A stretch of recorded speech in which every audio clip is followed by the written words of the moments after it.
So I started when I was about 14 or 15, playing for the England Academy. And then basically I trialled for the under-19 team when I was about 18. It was a year-long trial process, and then eventually kind of they kind of like cut it down to about 23 players.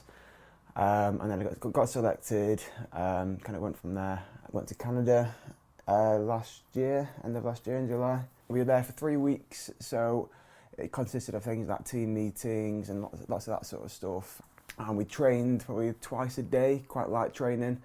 We were there for a week before the tournament started. This tournament started on the 10th of July, I think. So then that kind of progressed. And then the first game we played, I think it was USA we played the first game. So that was, I got battered by them, but that was an experience. The highlight of the tournament was probably the Australia game up until my injury. It was the third game in against Australia. Basically, it was just a simple twist. It was on 3G, so my studs kind of fixed where they were. I broke my knee, tore a ligament, dislocated it, tore the cartilage. At the time, I had no idea what I'd done. I was there for 2 weeks. The physio thought I'd sprained my knee, so nothing serious. I thought we'd be back playing in a few weeks. Got home, saw a consultant through the scholarship scheme that I was on, and he basically told me that what I'd done, he thought I'd torn my ACL initially, had surgery the following day, and then that was 16 months ago, and then I've been playing now for about 3-4 weeks. So I've been out for just over a year after I did it. My recovery. Obviously, I had the surgery, and then the physiotherapy consisted of things like just basic exercises, kind of getting it moving.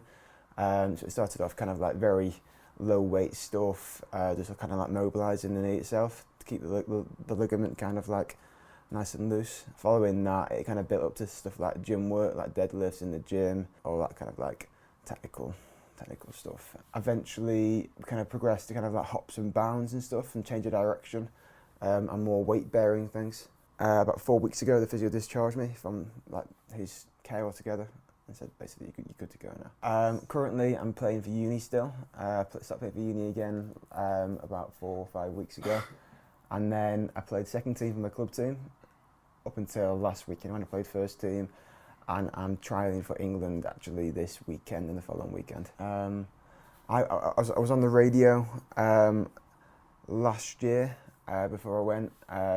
Kind of like spread awareness about lacrosse, how much of a minority sport it is. Because obviously there was no government funding whatsoever. It was all kind of like self-funded. So it was all kind of like from savings or kind of like parents' contribution or kind of like our own jobs. The overall cost was £4,500 to go.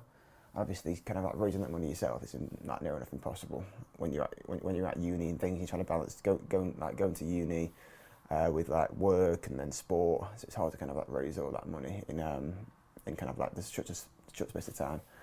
It was all kind of like weekend things, or kind of like in the evenings we'd go and do anything we can really to kind of get a bit more income.